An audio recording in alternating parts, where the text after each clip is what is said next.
Lasers. Lasers are so... 90s? I was gonna say 70s. Can you please stop making me feel old? Got bad news for you, Sam. Hello there, You are Sir from 17 once again. This is my Splinter Cell Chaos Theory 100% expert walkthrough. This is mission 2, it is the cargo ship, and this is the first level that forced a reset on my behalf. So, one of the secondary objectives in this one is to scan crates again. I know it's original. I think they're weapons crates, and you have to scan all of them to find out who the buyer is or something along those lines. And I was so focused on doing that mission that there was an extra objective for finding out who the seller was or who the people that were helping them was. And I assumed, you'll get it by scanning all the crates. That's how you'll find it out. And it turns out you get it from listening to the target we have to grab talk to two bodyguards, and you have to overhear the conversation until Lambert tells you that, now we know. And I didn't do that. I just grabbed the dude when he was getting his beer out of the fridge, I dragged him off and killed him, got rid of him, got out of dodge, and I got like 98%. So, a word to the wise here, folks. There are a couple of objectives on this game that you cannot know. You just can't seem to know. It's one of those things where you stumble into them, or you miss them. You look back on what you did, you spend a few hours on the level or an hour and a half or something, and then you figure it out. That is the situation that happened here. This is a 25-minute video that ended up taking probably an hour to record because I missed something that was very well hidden in the grand scheme of things if you're trying to make an efficient walkthrough. And the joy of what I'm doing here is I'm going to be able to impart on you my knowledge and my failure. And a couple of spontaneous, disgusting belchers that came out of nowhere that hopefully I've just edited out. But walkthroughs are one of the most misleading properties you can watch on YouTube, because they display a false sign of quality. And what I mean by this is I don't mean to say, that they're not high quality or that there's not work and effort gone into them or anything like that, but nobody's perfect at video games. And I get a lot of comments that ask, how did I get good at this? How did I get good at that? Why am I so good at every game? I am not good at every game. It's hilarious to think that. It's like anything else. If you're willing to put the time into something, you will see rewards. Unless it's certain activities I like to quote, like flying. Don't think we're ever going to really fly until technology helps us in some way, or we can modify our bodies in some way. I mean, you can fucking try, but try to take off from the ground. Don't start on the building. I think that's probably my best advice for anybody, stupid enough to try. Flying's going to be one that eludes us for a while, I think. The same one is breathing underwater. Until we get Waterworld gills, probably not going to accomplish that without the help of technology. And I know there's a lot of people that look at technology as the next progression of evolution. Instead of a natural evolution, it's a technological evolution. And I dig that theory. But still isn't our body doing it, is it? It's our body's ability to engineer and to, turn what is just a cluster of electrical signals into ideas, and ideas into creations, and creations into, scuba gear. But probably not going to be able to achieve that. However, in a video game world, vastly different rules apply. You can achieve whatever you want to, take time to do. And I mentioned this a lot in the walkthroughs, and it's not because I have ambitions of being some kind of guru that's a self-help dude who goes on GMTV and wears spandex and dances in front of a bunch of sweating women and tells you how to lose weight and feel better about yourself and avoid menopause, or something of equally stupid nature.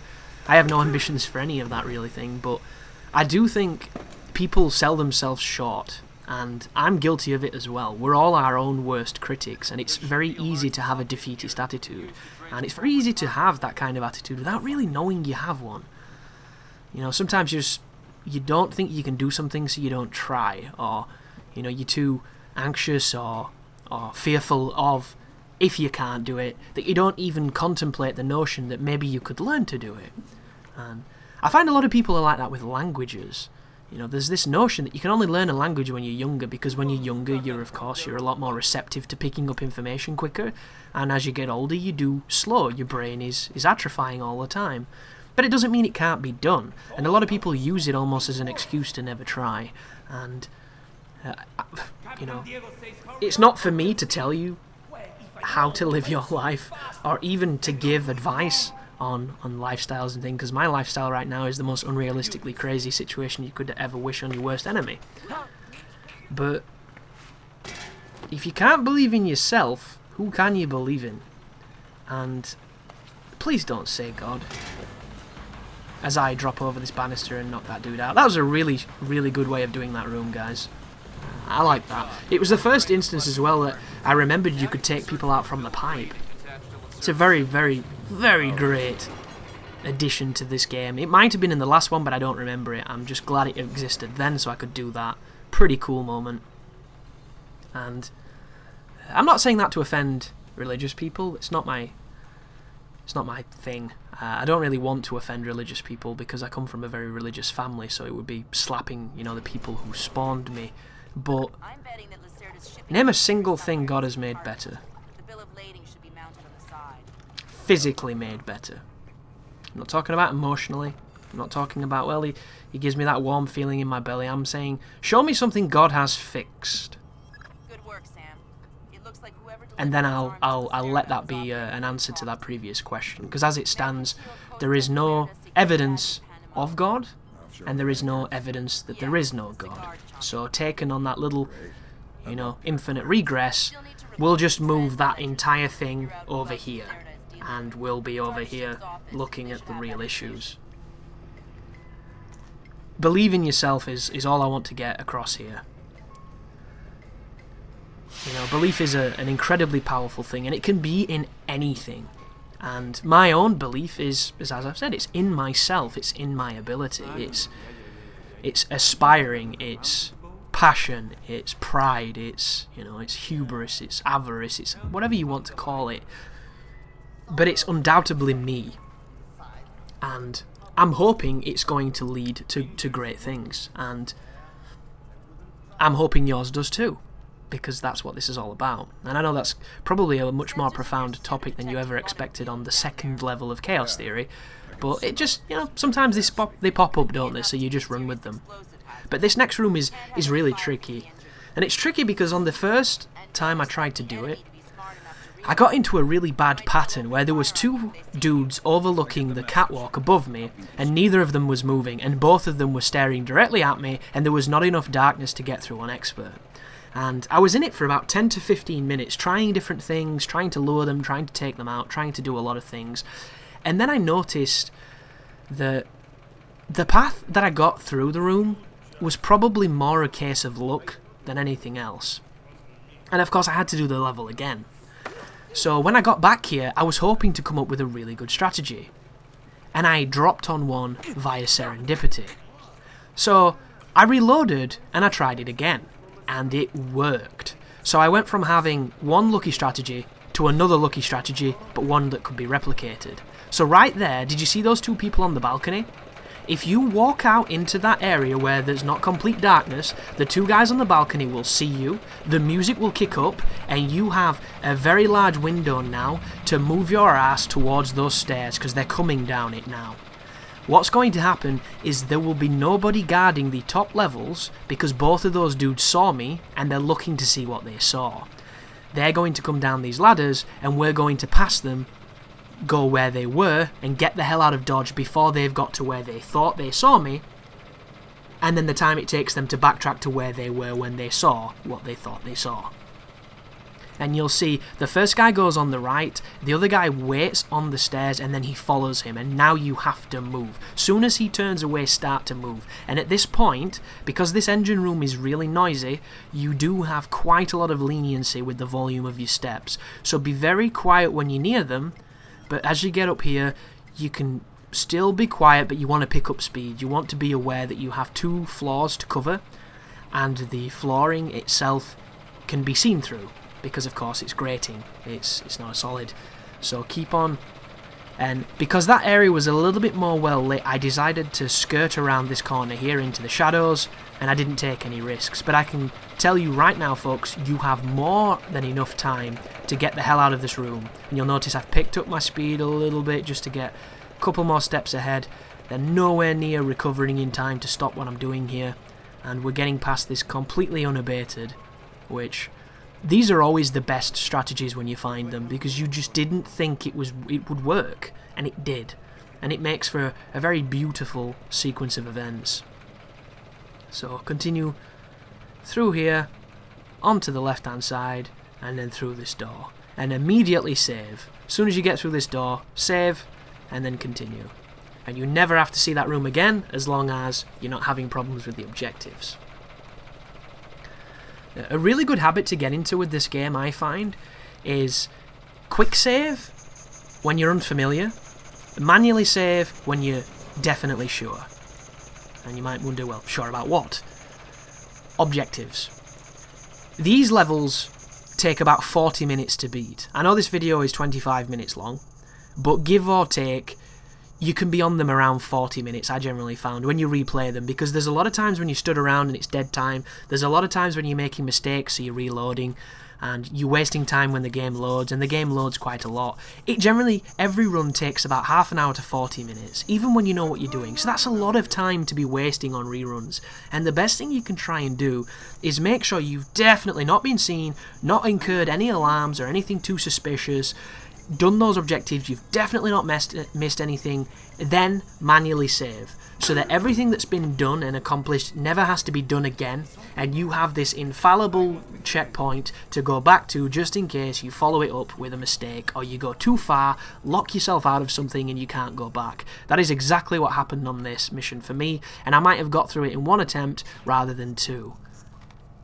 The good news is, as a walkthrough maker, all the levels that I had to repeat are going to look considerably sharper, because I'm going to know exactly where I'm going to an extent, and there's not going to be any moments where I'm looking around or taking it a little bit slow, checking paths, checking patterns, and kind of making it up as I go along.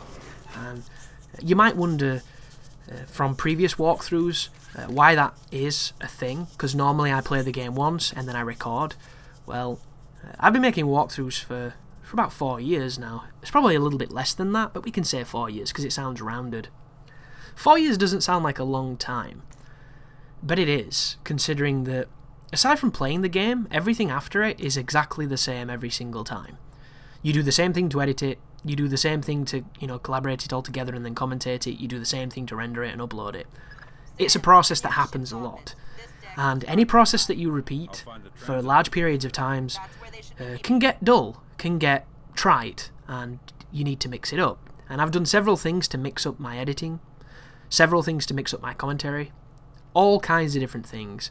Well, it also gets to the point sometimes where there's a lot of projects to cover and time is always not so manageable. So what I did try to do to spice up the recording on certain things is to record them not necessarily blind, but on the first playthrough. And this can bite you a little bit. It can come back to bite you. I'm waiting in this air vent, because I know there's a guy going to walk past me, and I've got to the point where as soon as I get in the vent, I save. I listen to the dialogue and then I get out. Depending on how long I counted after getting out after the dialogue will depend on where he is, and I got it to the point where I could get it where he'd just passed me and I could follow him up this corridor and take him out. So just watch what I did there, emulate it, probably do it a little bit sooner so he doesn't get so far away from you, and then take him out. The reason I did this is because this guy can cause havoc, but do not knock him out.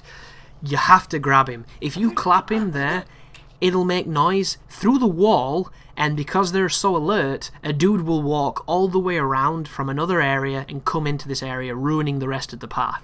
I learnt that the hard way.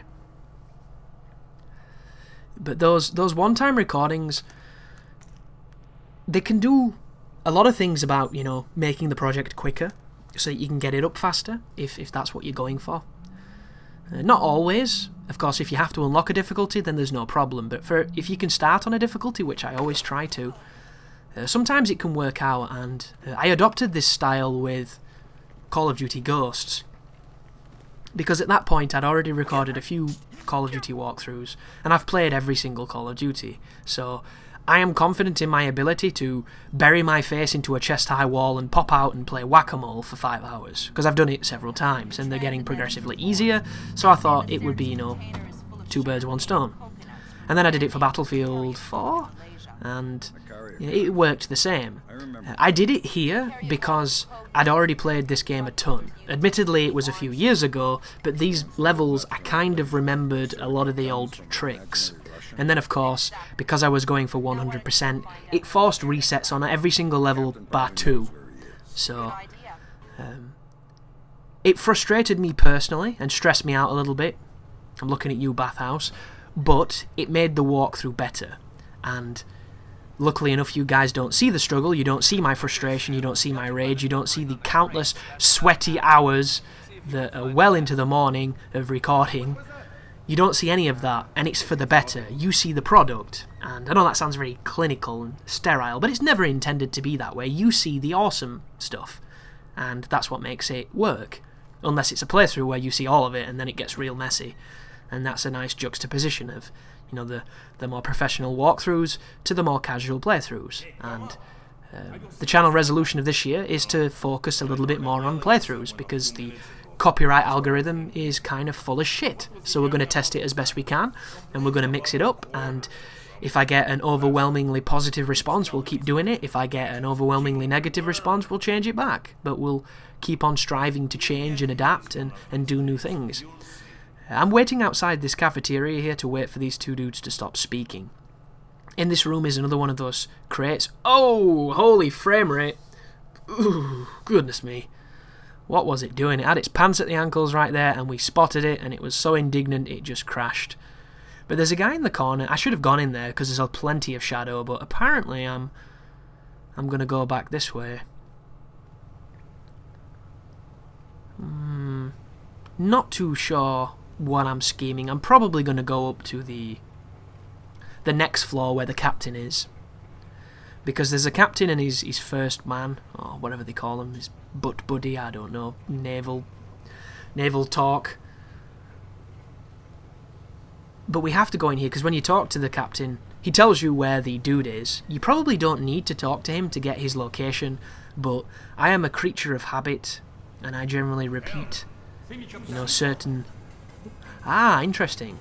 So, he glanced on me then, and he's coming towards the doorway. It looks like I'm going to use this as an opportunity to grab him.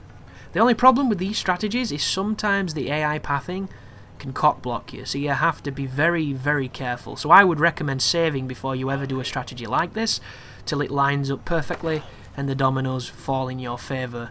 See, like, look at that. That was beautiful.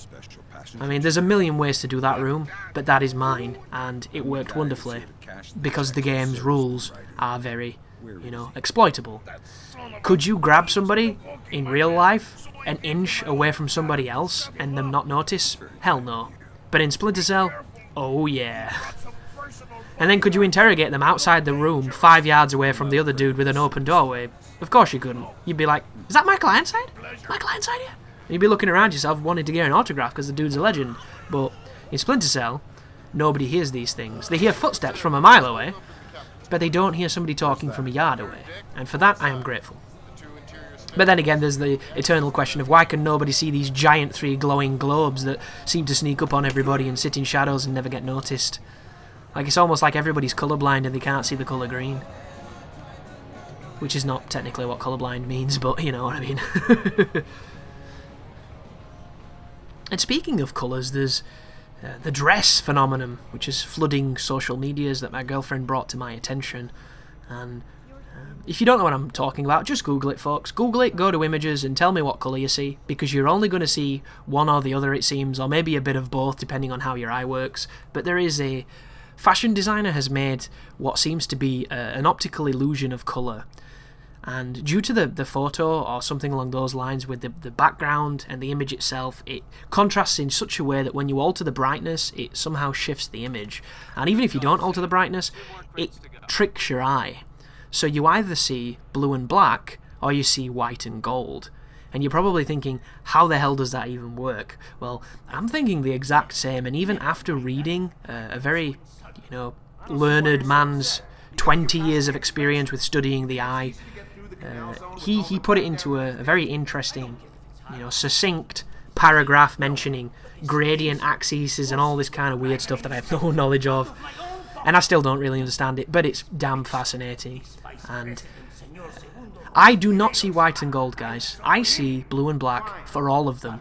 Sure, there are different gradations of blue, but they're all blue to me. And this is coming from somebody who studied art at college, who went on to specialise in design, and then went on to do a film course. And my colour theory is pretty sound. I was pretty good at colour theory. I understand contrasting colours, I understand colours that clash, I understand gradients, I understand, you know, the need for neutral and contrasting things.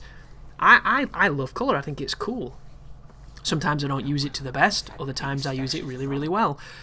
But one thing I'm pretty confident in is I'm not colourblind, you know, my eyes are pretty damn awesome, yet I see very different things to my family apparently because of the way my brain works, and it's that super fascinating thing.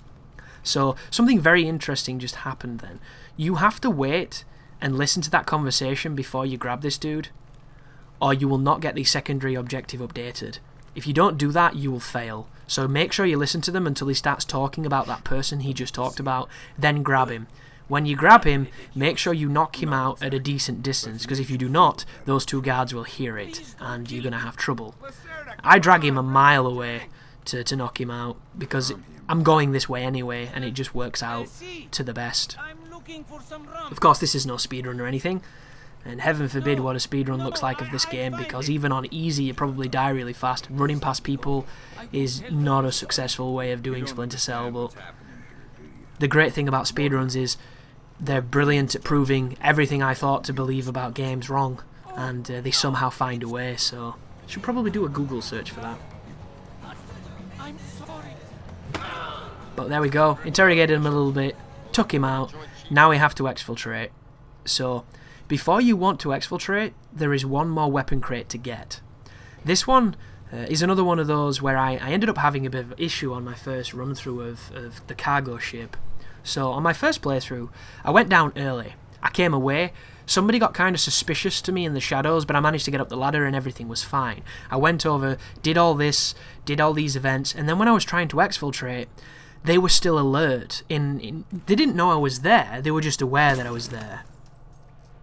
Oh, and this is me coming back down to the cafeteria room, because I've missed a box.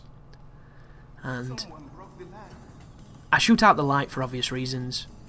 All we need to do here is scan a box. We don't have to mess with any of these, we need to scan a box. But as I was saying, when I got to the area where you do exfiltrate, there were people climbing the ladders, going up and down the ladders, walking on the catwalks, and it's a very close catwalk that you can't stealth past. So I had massive issues getting to the exfil, because I had these people that were kind of alert but didn't know anything was happening, so I wouldn't have got any alarms or anything, but they were not walking around and patrolling as normal.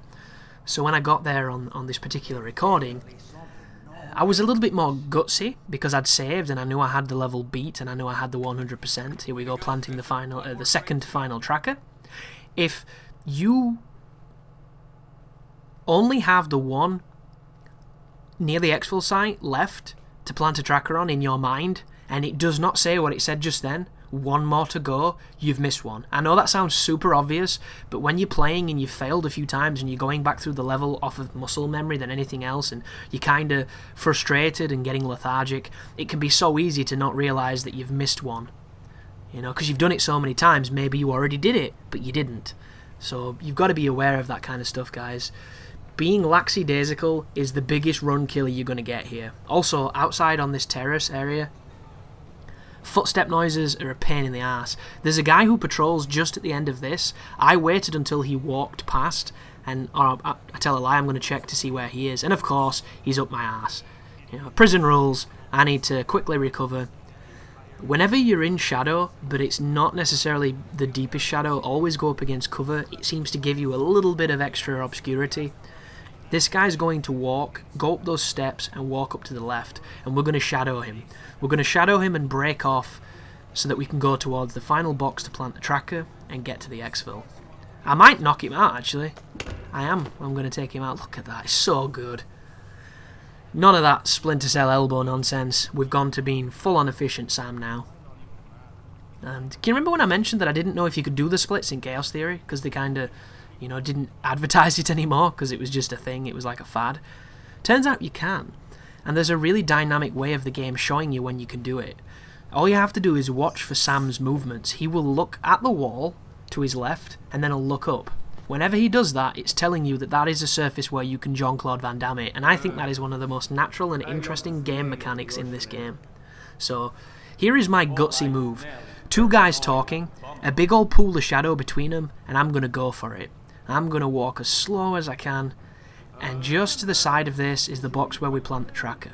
That guy has his back to us. As soon as we get that prompt, we're planting it. There's your prompt, place your tracker, and then get back. If you do this swift enough, as I have, they won't even finish their conversation by the time you're hitting the results screen. It is a really effective and swift way of getting past this room. Couldn't have done it better if I tried. Very happy with that. Now walk very tentatively and go to the next ladder, and then to the left is an escape boat. What are they called? The life raft or lifeboat? Life raft. Lifeboat. And then you can get the hell out of Dodge and see if you made it. So here is the shit your pants moment. Did I fail? Everything's completed. There it is, 100%. 12 enemies knocked out, 26 minutes, zeros in everything else. Thank you very much for watching. You take care now.